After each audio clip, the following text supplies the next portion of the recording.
Hey everyone, thanks for joining us. The next episode of Red Valkyrie is about to start.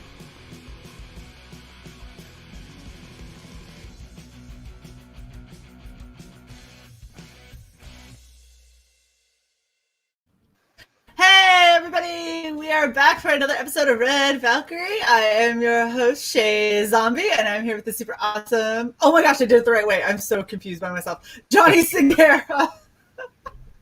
You have no idea, Johnny. I never put it the right way, so I'm super happy that I finally did for the first time. Well, I'm glad I could be your first. You know, I can die happy now. We're good. And we're here to talk all about your super awesome campaign, Pipe Dreams. And I'm so excited about it because it is, I'm just going to let you talk about it. It's just really cool. All right, go ahead. Go ahead. I'm done. All right.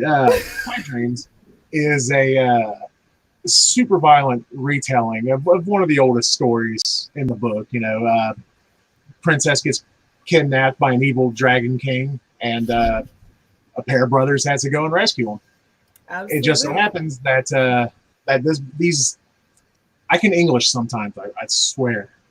These brothers were once knights in the king's guard, and they got banished from the kingdom because one of the brothers fell in love with the princess, and apparently that's frowned upon.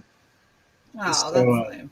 So they've been banished from the land for years, and they get a little message from the little servant saying that the princess is captured and they can't get her back, so they're asking for their help. So the brothers agree, and they go on an incredibly violent journey to rescue her. That's just going to be absolutely nuts and just filled with brutality. I am so excited for this. And the art style, I love the way that you've taken a pretty iconic set of brothers and you've given them a very unique kind of art style. It's just so cool. Like I just wanted to retell the story in my style. Like I want you to be able to tell who they are, but then I also want you to be able to tell that they're, you know, it's from me, you know? Absolutely. And yeah, and it's just this version of the book is going to be the final version because of a lot of bullshit that's happened between when I first did it up until now. And I did the original version of the book well over 10 years ago, whenever I was still working at the tattoo parlor. I was just bored as shit, and I would just work on it between sessions and whatnot. And the original version was my first crowdfunding book over on Kickstarter, like I said, about 10 years ago. Mm-hmm. And like after a while, I stopped printing it because like as my style progressed, the book stayed the same. And it didn't really represent what my art had turned into.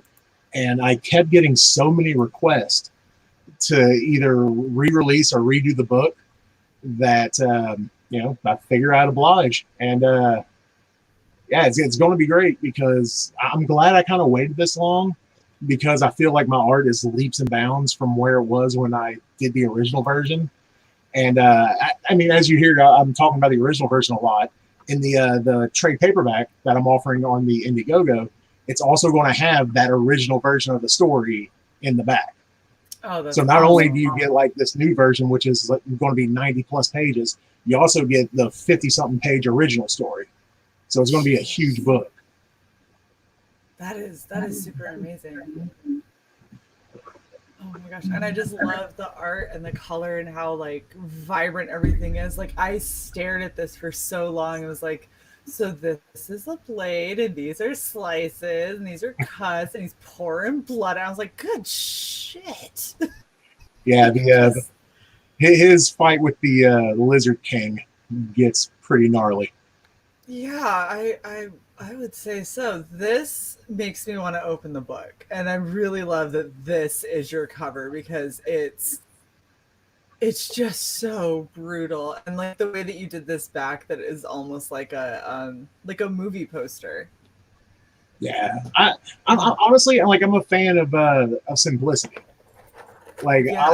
I like being able to tell a story without telling a story because I have this bad habit where if I try to to get something to perfection, I'm just gonna fuck it up. So like I get it to where I like it, I think it's clean, and that's where I leave it.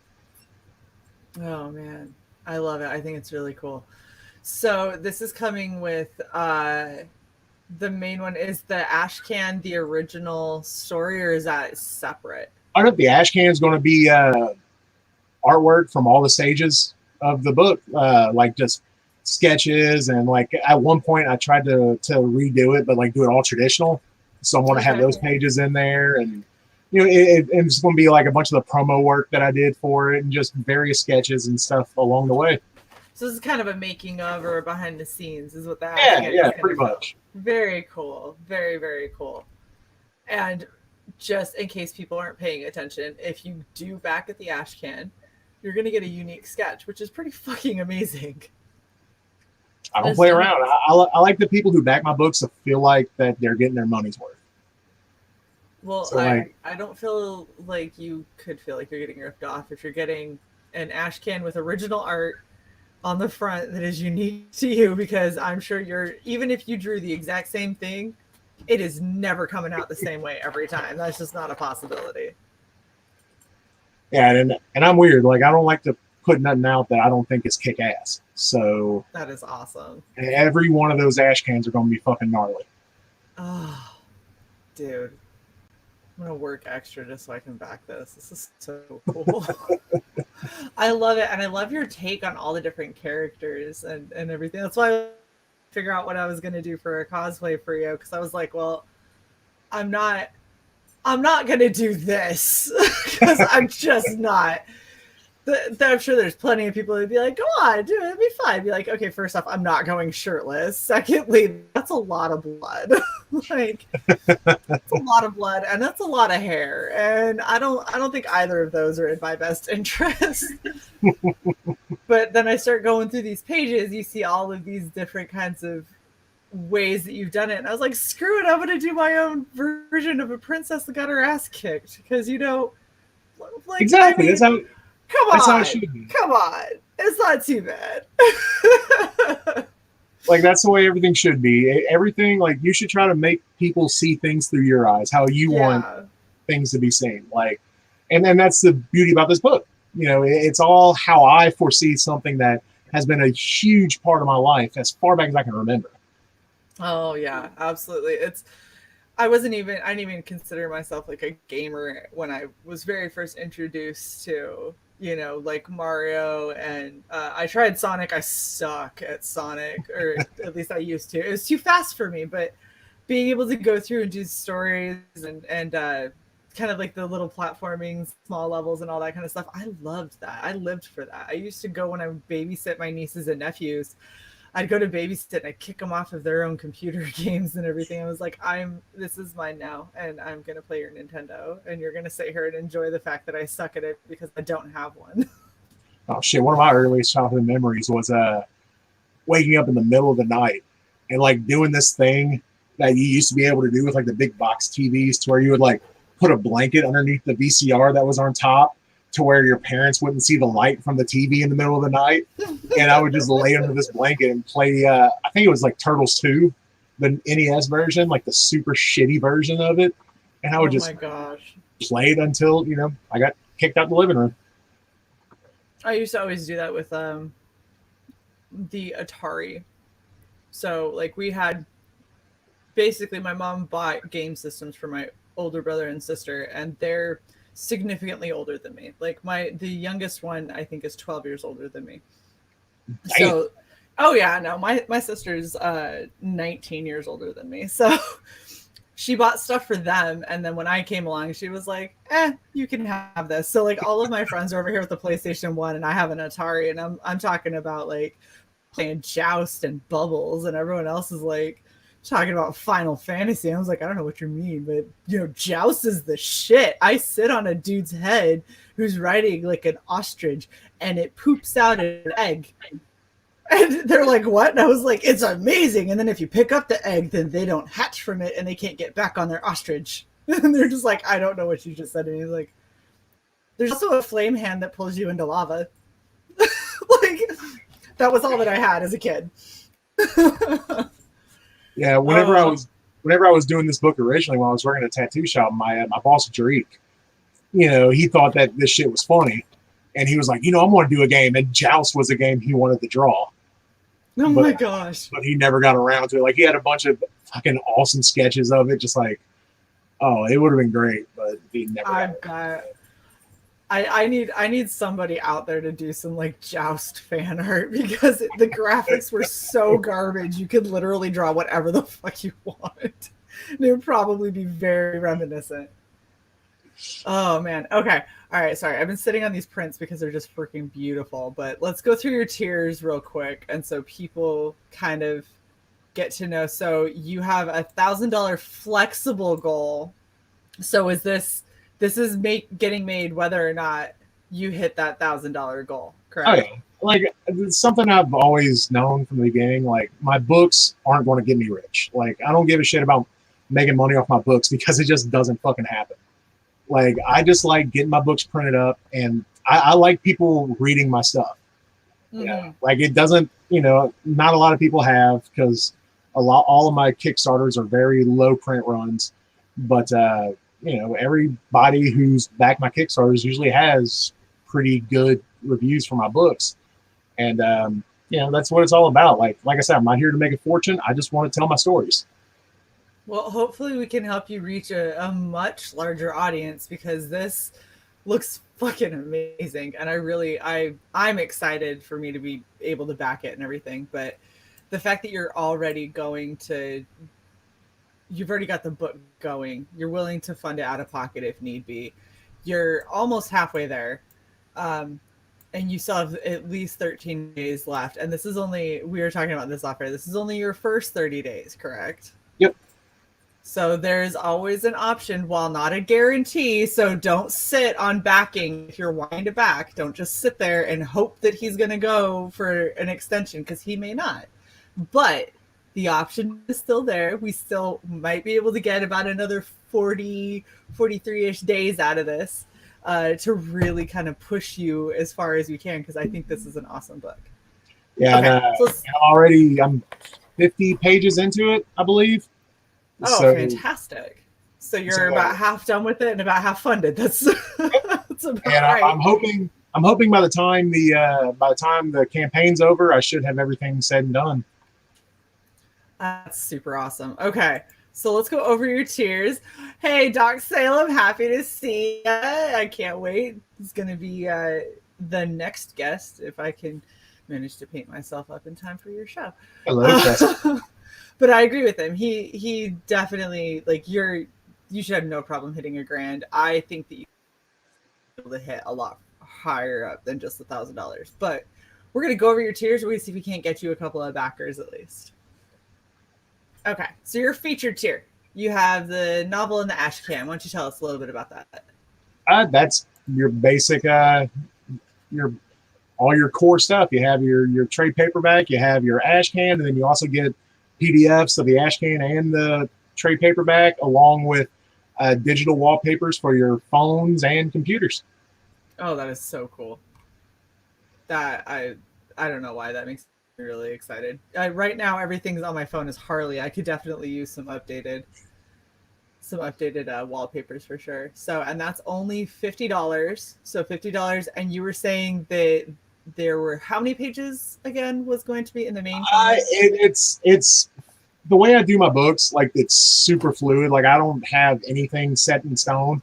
I just kind of, because like I don't do a set script or anything like that. I just start working on it, and however it ends is however it ends. Like I just came up to a new fight, and I got my new layouts, and I added about 12 pages to it. So I'm hoping the entire trade. Well, I know it'll be more than 120 pages. Like I'm guessing low with that, but it's going to be well past a $120. That I just awesome. That's just where I'm holding it right now. And then a 32-page ash can on top of that. And so You're getting over 150 pages worth of material to include the epic retelling, your first go at it, and then the ash can, which basically is the making of everything that's led up to this point. A metric shit ton of content. Yeah, that's a lot of stuff for $50. Like that's a ton of pages. Plus you have the PDF. So if you're one of the collectors that want to keep everything really nice, box boarded and happy and pretty, you can still read it because I mean, what's the point in having it if you can't read it? As well as getting some pretty awesome. So how many wallpapers are you doing? As of right now, I have I think like 6, but I'm probably going to do more. Like because if I do an awesome page in the book, I want to turn it into a wallpaper. So So at least 6 wallpapers, potentially more, because apparently Johnny doesn't know how to limit himself, which is fantastic for the rest of us. yeah, Gonna be I have hell for you. yeah, it's not so bad. Like with how I work, like it doesn't really take me too long to knock stuff out. Okay. Well, more power to you. That is not the world I live in. Um, okay, so now for some of your lower tier ones, if you just want the wallpaper and you know only have a couple bucks you can kick to the project, you can do that for $5. So it's less than $1 a wallpaper right now, which is way better than anything you can get on like Play Store. Just saying. Cool. Digital wallpaper and the books, PDF versions for 15. Damn. Okay, cool. So for $10 more, you get 150 pages of content digitally. That's that is a lot. Is your shipping date still accurate, or are you potentially Okay. going to be a For little late? April, I'm hoping for that, but if it does get delayed, I'll have constant updates letting everybody know. Fantastic. That is something that you're definitely going to make sure that you do. We've had some people recently who've been late or just not fulfilled, and that has not left a great taste in a lot of the mouths of some of these backers. So anything you can do to make sure that they know where you're at in this project is always good. Oh, trust me, I 100%. Like if there's any slight delay or anything, because it annoyed. I backed Jason Pearson's body bags when it was on Kickstarter. I don't know, 3 years ago. Like I put $100 on it. I'm never going to get that shit, and it Yeah. aggravates the hell out of me. But and that's why like I always try to keep an open line of communication. And like at the bottom of the campaign, I have all my contact info in case you have questions or if you want to know anything else. Fantastic. That is something. So this is your first time being on Indiegogo, correct? Wait, I'm sorry. This is your first time being on Indiegogo. It's my first time I'm running with this. Like I tried to do this before on Indiegogo, but I had to cancel it about I don't know 10 days in. So this is my first real attempt at it. Okay. So do you something that I don't normally ask, because frankly I don't really care. I care that you treat your customers well. That's the thing that I worry the most about, and it seems like you do. Have you heard of Comicsgate? Are you pro Comicsgate? Not just indie comic? Like what? Where do you sit? All the interactions I've had with people from Comicsgate have been nothing but positive. Fantastic. Because I've been dwelling with them. Like I've been used to doing everything by myself, which has got me not too very far. Which is why all my stuff has been super limited release, and I've just been trying to branch out and see what I can do to help others, and in turn get help for myself. Right. And so, well, and every interaction I've had with people from that community has been 100% positive. Right. And so the reason that I bring it up isn't because it really matters, right? It doesn't matter one way or another, but it was simply to highlight the point that even though a lot of people may know who you are yet, when it comes to this kind of a community, specifically on Indiegogo, you are still very customer minded, and I'm assuming you're that way because just like you had brought up, you are also a customer. You have backed other projects. You've seen what happens when they don't fulfill, and you know how shit it is.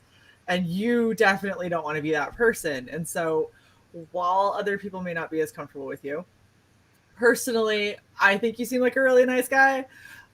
I love this art style, and I love everything that you got going on with it so far. And I think that if somebody's out there on the fence because they don't know who Johnny Segura is, maybe we just take a little bit of a leap and we have a little bit of faith, because he seems like he's a pretty outstanding dude with all of his contact info. So really, if he doesn't fulfill, you can just harass the ever-living hell out of him. Yeah, I'm 100% down with that. Like, if I'm being an asshole, call my ass out on it. I love it. Oh, Johnny, you're my kind of people. Okay. Continuing on at your $65 tier. So what do you got sitting here? All the digital stuff, the ash can and the trade, and then 3 5x7 prints. Each print is from a different stage of the book. The first print is the Lizard King from the original run. The second print is the cover that was going to be for the last time I tried to do it, which was, I don't know, halfway through last year, I believe. Okay. And then the final print is going to be that cover for the new new cover. That is super awesome, and I love the take that you have here on Peach, and she's got like this massive flowy blonde hair instead of the super up and prim and perfect. You've got it like covering her eyes, and she's a little bit alluring and all that. That's super awesome. I really love I'm totally digging your style, and the Dragon King just kills me, because this is, in my mind, this is what Bowser has always been. It's just like a grumpy, like completely egotistical, like beast. Oh yeah, and I've always loved the design of a Giga Bowser from Smash Brothers. Yeah, I totally get it. Oh my gosh, that's so good. So, and all of that, so getting 3 5x7 prints plus physical copies of both the ash can and the comic and the digitals and the digital wallpaper for $65. That is awesome. You're getting 3 of those prints for not a whole hell of a lot more than you would this tier, and this tier doesn't even come with the physical ash can. So I mean, honestly, that's a really good steal. That is well worth it. And we also have Doc Salem, who's willing to vouch for you, which makes me super happy. So definitely go check out Johnny's stuff. He is an awesome guy. Oh yeah, me and Preston have been knowing each other for a long, long time. Oh yeah? Mm-hmm. Were you there when he crashed the car? No, but I believe I was there for his first Comic-Con. Was that Wizard World all those years ago, Preston? I believe it was. If not his first, it was one of his first. Preston's a good guy too. He makes me laugh. And the whole crew that's working on Rockabilly Road Trip is hilarious. And all kinds of degenerate, like totally my people. I love them. They're awesome. Okay, so back to go ahead. What's funny is like me and Preston are like 3 hours apart. Oh yeah. And he's got this thick ass Cajun accent, and I just sound like some kind of jackass. Oh my gosh, that's hilarious. Okay, so for $80, what are you getting here? Pretty much all the digital stuff, the 2 physical books, and then a 5x7 commission of whatever character you like, and that's a full color commission. So, okay, all right. I'm just gonna make sure that my mind is wrapped around this appropriately. You're basically getting this tier and a commission. Well, minus the prints. Minus the prints. That's what's there. Because I was gonna say, if you're doing a commission for $15, you and I are gonna have words. Oh no! And then camera. The 5x7 commission, like I can knock that shit out in no time. Like the way my style goes, like whenever I was really developing my style, I was apprenticing at the tattoo shop. Okay. And I was drawing everybody's stencils. So I had to learn to draw fast and to draw good, because if I dragged ass or anything, I would get my ass bitched out, because, you know, if I'm slow, then that means they can't get to their stuff fast enough, which means that I'm costing them money. So I had to learn to draw quick and draw fast. Wait, wow. That's redundant. That's the exact same goddamn thing. I had to learn to draw good and draw fast. I wasn't going to say anything, but yeah. As I said before, me and English, we have a rough relationship. That is super Cool. Okay, so you can get a 5x7 commission for very inexpensive. Normally, when we see people doing commissions or original artwork, it's in the hundreds. So the fact that you can do that plus both physical copies of the Ashcan and the regular comic, digital copies, and the wallpaper only for $80, that is a great deal. Oh yeah, I have 3 different commission sizes on there. I have a 5.5 by 11, 8.5 by 5 by 7. 8.5 by 11, and then 11 by 17 I'm offering. Oh wow. So you can get commissions for whatever size you fancy. Oh no way, I can get 11 by 17 prints? Oh yep. Shit, I'm gonna have to work so much. It's fine. The same images, just in a 11 by 17 format. Hell yeah. That is awesome. Because I know some people who prefer smaller prints, and then some people who prefer larger prints. Right. Well, I mean, it all depends on space, and that can be such a challenge. But you know, I'm looking above my giant screen, and I think 11 by 17 would look great up there. Oh man, awesome. For a while doing the conventions, like I would never buy anything from the vendor area. I would just like trade with other artists, and it was at the points where like I had so many goddamn prints where I was like tacking shit on top of shit. Like I guarantee you, when I moved out of that place, like my office must have grew like 2 or 3 inches from all the shit I took off the fucking walls. That is so funny. Oh my goodness. And then you have the 8.5 by 11 commission. Yep. Which is phenomenal. And like, I don't know. I price my stuff to where if I wanted to be able to afford to buy it, I could buy it. Because, you know, I'm not fucking rich by any means, and I like to collect art. So I like to price my stuff to where I feel like I'm not getting ripped off, but to where everybody can afford it. Well, and honestly, that's the best way to do it, because at the end of the day, if people don't feel like they're getting a good deal, or people feel like you're taking advantage of them, they're not going to keep giving you their money. They're going to walk away. And it's such a fine line, because you have to make sure that you are undercutting yourself, which as creators, writers, artists, colorists, it's so easy to do, because you're like, yeah, but like I draw and it's fun for me. So it doesn't matter how fun it is. Like you still need to make sure that you're paying yourself appropriately. Yep. But keeping in mind when it comes to a campaign that if you price too high, you're going to price yourself out of an audience and out of a bunch of backers' abilities to help. And then you may not even fund. And that isn't what anyone is going for. Yep. And then if you price yourself too low, you're going to get, you know, overwhelmed, and then you're going to end up fucking yourself anyway. You'll fund and go bankrupt, because you still got to be able to make sure that you can actually provide what you say you're going to provide. Yep. Oh goodness, it's such a fun dance. Anyway, okay, $150. You get 11 by 17 commission. You get all of the digital stuff. You get the physical copies. The only thing you don't get are the prints. Unless you want to go super ham.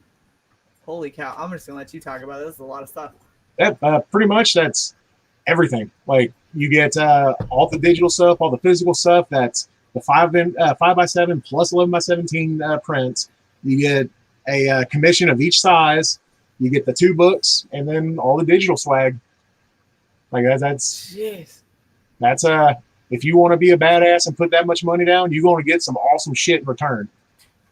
Hell yeah, that is super, super cool. That is something that I need to see this tick over to at least 1. You need to have at least 1 person at that level. That is badass. Oh, those rookie numbers. Let's get like 12 people to do that.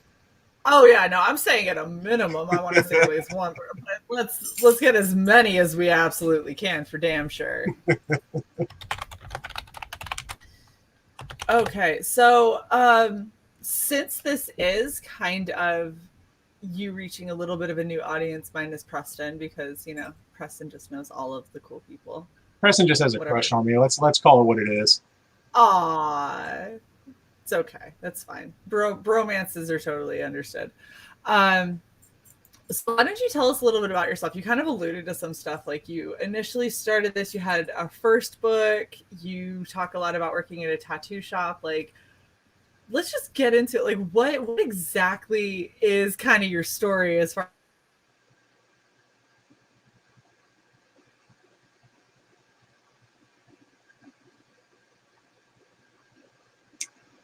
Well, this is awkward.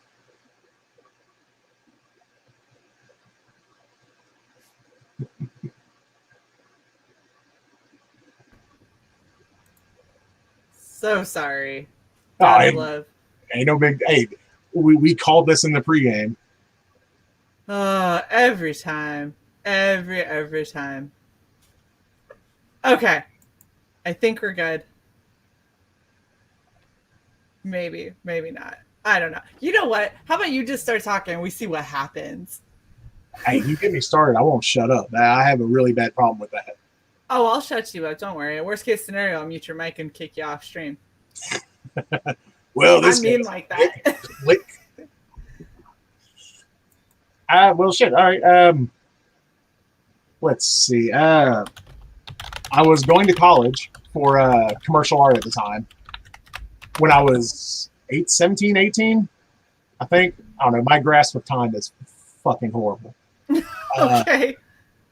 I was like 17 or 18 at the time, and literally every day the head of the curriculum would tell me that my art style was a dying fad and I needed to get a real art style.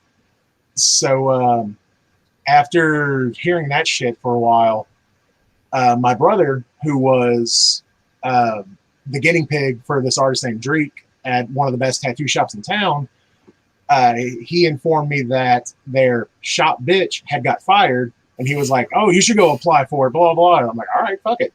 So I went and I talked to Drake, and Drake was like, yeah, fuck it, come on. He was like, all right, well, here's your test. And like my test for seeing if I got the job or not was to drive him and his friends around to a Chinese buffet, go watch a movie, and then go to the comic book shop. And then after that, he was like, oh, yeah, you're hired. So basically, you didn't complain and you got a job out of it is what happened. Pretty much. Okay. And then I apprenticed there for a while because, like, at first I wasn't sure if I wanted to do it or not. And, once I started tattooing, I tattooed for a good almost 3 years, I believe. And then my carpal tunnel got so bad to where I couldn't tattoo anymore. Oh, like, right as I was getting to that point where all my tattoos were, like, consistently good, my hand was like, nope, fuck you, guy. And that was it. So I had to make the choice between quit tattooing and just focus on art, or continue to tattoo and potentially permanently fucking up my hand. Oh. So I went down the road of taking the hard road, apparently, with going for my art, and I started doing conventions. And God, I've been doing conventions for a long time. And then 1 year at C2E2, DC and Marvel editors were reviewing portfolios. So I'm like, you know what, fuck it. What do I get to lose? I brought my my most recent books that I did, which was Billy the Face, and I brought a couple other things, and I went to Marvel and DC's table, and they looked through my stuff, and they both said pretty much the exact same goddamn thing. They're like, oh, we love your style. You have great fluidity. You got great motion. You know how to tell a story. You need to work on this, this, and this. And I was like, okay, yeah. Granted, I knew I needed to work on what they told me I needed to work on. Mm-hmm. And then they both ended with, but we'll never hire you. I'm like, why is that? He's like, people don't want cartoon anymore. People want realism. He's like, if this was the 90s, we would have already hired you. And I was like, okay, what about people like Joe Mad, Humberto Ramos, Scotty Young, people like that? He's like, oh, they're just grandfathered in. Like, all right, well, fuck y'all then. And this is why the big comic companies are totally failing, is because they have absolutely no fucking clue what anybody wants. Yeah, because like, oh man, because like, I love comics. Like, I love American comics, but like, where my style really started to take a turn was whenever I first got into manga. Like, I first picked up a book called Hellsing, and I had no idea that comic books could be that fucking violent, and I loved it. Dude, Hellsing is brutal. Oh yeah, and the storytelling is amazing. And like, one of the big things I love about manga is like, it's usually like 1 or 2 man creative teams. Like, it's just super small teams, and they knock out this just a phenomenal work. And that's kind of what inspired me to kind of just do my own thing. So anyway, back to the story. So after that, it was kind of like, all right, well, fuck it. Then I'll just keep doing what I'm doing and just roll with it. I had a show in Tennessee, and it was a fucking shit show. It was a flop. And then on the drive back, it was an 8-hour drive. I think it was either 8 or 12. I can't remember. And me and my wife at the time, we just went back and forth, just spouting an idea for a book that was just the most absolutely just fucking absurd shit we could think of. And we ended up turning that book, we ended up turning that into a book called 210 Bean Cans Fucking. And I don't have words. I don't think. Are you freaking kidding me, dog? Yeah, that book, the title for that book came from, we were watching something on TV, and it was just so fucking stupid. And she looks at me, she goes, this show is so fucking stupid, I'd rather watch 210 Bean Cans Fucking. And we just, it was like a commercial. Like we both just stopped, looked at each other, and just busted out laughing. And we're like, you know what? Fuck it. That's what the book's going to be called. Oh my gosh. I did the first issue. I put it on Kickstarter. I didn't think it was going to do shit. Like right. it got funded. People fucking loved it. Like I started getting messages talking about how much people loved it, how funny they thought it was, how stupid it was, but like stupid in a good way, like entertaining stupid. And yeah, so ended up doing 4 issues of that book. And then after that, I did a horror book. And then when people were messaging me after that, like, you didn't write this. I'm like, the fuck are you talking about? No, this is too good. You didn't write this. And I'm like, I swear to you, I wrote this shit. And then that's too good. This couldn't be you. Like, yeah, asshole. I mean, a backhanded compliment is still a compliment, right? Sure. And yeah, just after that, like I realized that, you know, I could tell the stories I wanted to tell, and that's how I've always done it. Like another one of my stories I got a really well received was Special Agent Harambe. I think I saw that. It was about Harambe was really a CIA operative, and he was silenced, but he survived his assassination attempt, and he goes and takes revenge on the people who wronged him. And like, wow. I had the idea for the story, and I sent a message to my buddy Chris. I was like, dude, listen to this stupid fucking story I got. And like I sent him like 4 paragraphs of just rambling. And he was like, you got to do it. I'm like, no, dude, this is dumb. I don't want to do it. He's like, dude, you have to do it. And so I did like the first 5 pages. That was it. Like I did the first 5 pages, a couple of covers, and I put that shit up on Kickstarter, and the shit fucking exploded. It was on like Fox News. It was on all kinds of shit because it was about the fucking gorilla. And, it was about a famous gorilla. Thank you very much. So at this point, I was too far in. And I was like, all right, well, I guess I'm going to run with it. And like the more I worked on that book, like the more I started to enjoy it. And the more it just went from like something that I wasn't having fun with to just something that became absolutely fucking ridiculous. And I love it. Like it started off as just like, you know, Harambe getting revenge, but then it turned into like this whole plot to stop somebody from nuking the world and shit. Like it just gets absolutely absurd. Wow. And like that's kind of like the book I plan to do. I don't know if it's going to be directly after this one. I'm pretty sure it will be. It's called Trial of the Murder Corn. It's about this. It's kind of like a fairy tale world where like there's all these different fantasy races. You have like elves and minotaurs and stuff like that. But like the most powerful being in this world is the last unicorn. And like the elves are trying to take over all the other kingdoms. And like this unicorn does not give a fuck. He just goes around and starts murdering all these fucking people. And oh my gosh. I have a request for a unicorn. It needs to have a black glitter mane, and there's a I have a friend who is like this skinny, blonde, bubbly, blue-eyed girl, right? And she was kind of going through some shit. And so she came in one day and she had these massive nails that were shaped like coffins, and they were matte black. and she wore all black that day, and everyone, she was like, yeah, I got these, they're like my soul. And they were like, you're a fucking unicorn, what the hell are you talking about? Like, shit rainbows. And she goes, I'm a unicorn with a black glitter mane, damn it. And I was like, oh my gosh. And so ever since then, that's been the only thing I've been trying to find. I found a brooch that was just a little unicorn, all black rhinestones. I was like, it's you. And just handed it to her. So if you do anything with a unicorn, if you could just know one unicorn that's a little emo that has a black glitter mane, that would be amazing. I will find a way to fit that in there. Yes, I'm so excited. Oh, so we actually did have a question from Scrappy. He wants to know, are you related to comedian Tom Segura? I am not. Aw, shucky darn. As far as I know, like my lineage is like bottom of the barrel type shit. Oh. A bunch of people who are spectacular at being nothing.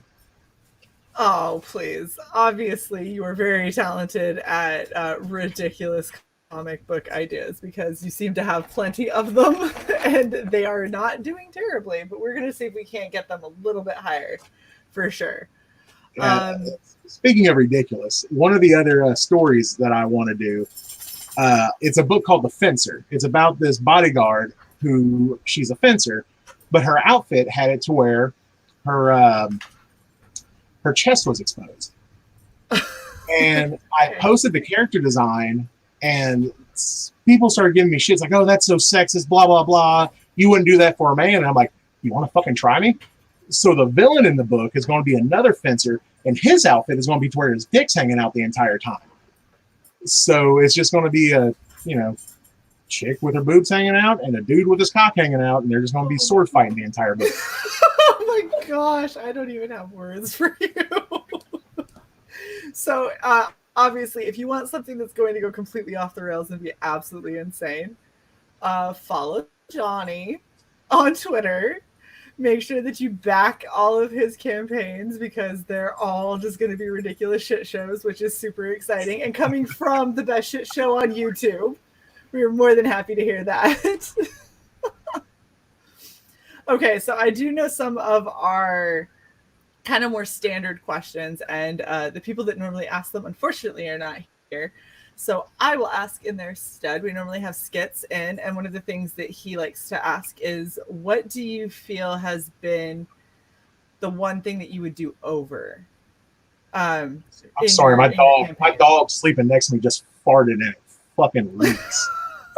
Jesus Christ. At least your dog is sleeping. My dog is trying to claw me and wants to go out, and if I let her out, she's going to bark at leaves. So if I were to do one thing over, I don't know, like my road's been shit for a lot of it, but like I feel that if anything was done differently, I wouldn't be doing what I'm doing now. Like I feel like if anything that I changed to make my life easier, if I would have done it, I wouldn't be in a lot of the situations I'm in. And it wouldn't be who I am now, and I wouldn't be creating the same type of stuff I'm creating. So I don't know. I don't really know if I would change anything. I mean, getting Preston to leave Heather and us hook up. I think I could have done that early on. But other than that, I'm not sure. So other than destroy Preston's marriage, you don't really have anything you would do different for your Indiegogo. My suggestion would be market. Yeah, that's true. That's okay. See, you just find somebody like me who goes, hey, wait, but this looks really cool and I really like it. So now hopefully we can get you in a couple other really great shows out there. I know that we've got Arch City, who does awesome stuff. There's Vinny Tartamella, who sometimes has people on. There's Red Gaze. He would be a good one to go on. So, I mean, there's a lot of people. We'll talk a little bit after, and we'll see if we can't get you hooked up with a couple of these other really awesome YouTubers who are also creators and comic book artists and all that. Like, I am not a comic book artist. I'm a shoddy writer, and I don't write sequential stories. I write emo poetry. I do It's still art, cosplay. though. It is, but it's not. When it comes to the comic book community, what I have to offer is this. This is how I try to help as best I can. Oh, And yeah. you're getting eyes on things that normally wouldn't see them. So that's a very important job. That is what I try to do. And you know what, Jim? I appreciate you. I am also the hand turkey savant for indie comics and Comicsgate. And I guarantee Johnny has no idea what we're talking about. I don't know. So I do dumb things like make hand turkeys, and I make them elaborate, and so I can feel like I'm a legitimate artist. And it's taken a weird turn recently where people have actually requested hand turkeys. So That's awesome. you know, I can I'm not gonna lie, I actually have already been thinking about what I'm gonna do for your hand turkey. Hey, don't threaten me with a good time. So at some point, I will inflict hand turkey on you, and you can do with it what you will. But And then tell you what, I'll throw you one on your ash can. Yes, that is awesome. Oh my goodness. Well, I'm trying to think of what the other questions are. I just got thrown off by hand turkeys and okay. What do you think has been the most successful thing that you've done with any of your campaigns, really? Are we talking monetarily or artistically? Both. Let's go with monetarily first, and then what would you do artistically? Like, what do you think's gone well for you artistically? Monetarily, it's usually my dirty works. I have this this art book I put out periodically called Dirty Work, and it's just collections of my more adult-oriented material. And those always do really well because people love titties, and I honestly cannot blame them. Right. I mean, give the people what they want. Let's be real. And then artistically, I'd have to say one of my personal favorites that I've done, and I got a lot of emotional replies for, was this book I did called The Last Reaper. And it's the story of the Earth is dead. Like, mankind killed the planet, and there's only one living creature left on the planet. And the very beginning of the book, the last remaining human dies. So the Grim Reaper is left alone. Oh. And he doesn't have any souls to feed on. So this Grim Reaper starts slowly starving to death. And he starts dealing with, starving and being lonely, and he starts hallucinating. And it was a rather short book. I want to say it was like 40 pages, I think. And yeah, because for a lot of my one shots and stuff like that, I have just an in and out type of storytelling. Like, I don't jack off. I don't do anything. Like, I get in, I tell the story I want to tell, and then I bounce. I don't like dragging stuff out. But yeah, I got a lot of replies. Like, a couple of people said that The Last Reaper made them cry because of how I humanized the Grim Reaper into someone who had feelings, and you actually started to care for the Grim Reaper by the end of the book. Oh, that's actually kind of sweet though. And I mean, so it's funny that you happen to tell a story of the Grim Reaper. We actually have a husband-wife duo who is Team Grim Reaper, and that's the title for their comic and everything.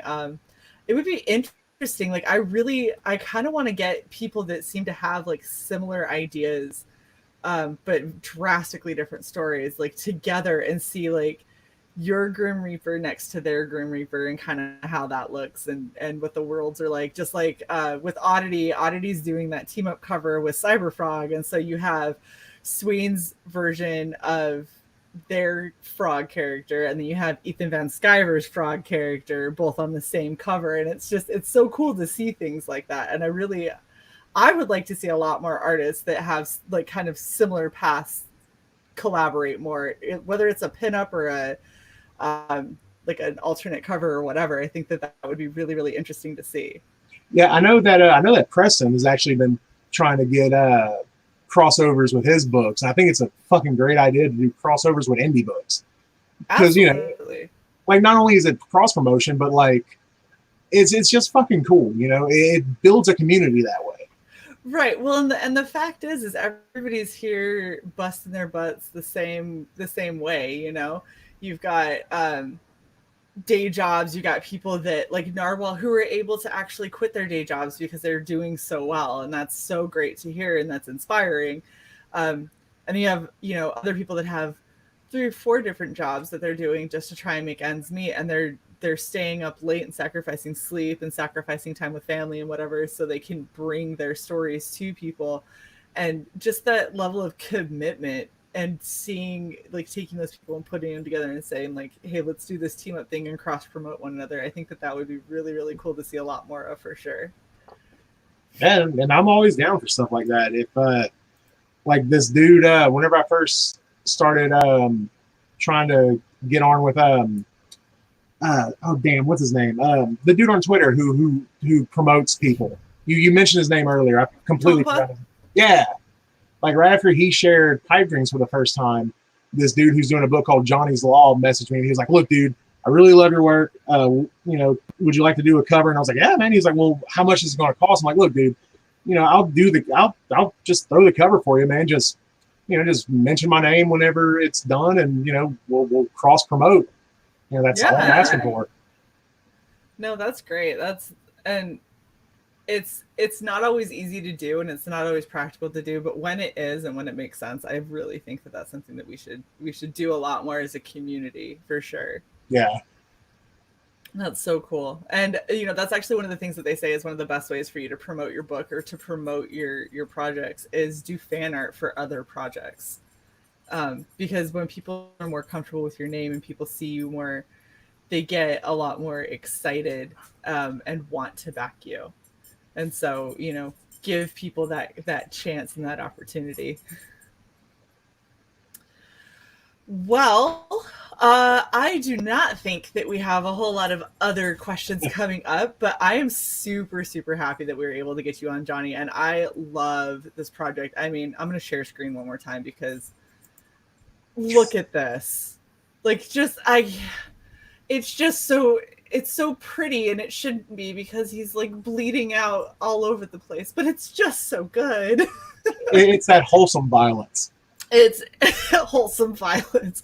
It's definitely something that I think is worth backing. It seems like it's going to be a really good, heart-wrenching, but really, really good story, and definitely worth your time and your money. Plus the tiers, you get some amazing deals and great value. So definitely go back Pipe Dreams. I've got links in the chat. There's links in the channel description. There is absolutely no excuse whatsoever for you to not know how to find Pipe Dreams on Indiegogo. Make sure that you follow Johnny Segura. Thank you so much, Johnny, for coming on. It's been a blast. Thanks for inviting me. And as always, please like, share, and subscribe. We really appreciate every last one of you. Thank you, everyone in the chat, for coming. Thank you, everybody who's watching us on replay. And yeah, you know, I think that you're going to do really good. And I'm going to have a conversation with a couple people and see if we can't get you a little bit more exposure in some of these other circles, because I think you definitely have earned it. Hey, I'm completely down. Fantastic. Well, thanks so much, everyone. Make sure you go back Pipe Dreams, and we'll catch you next time. See you later.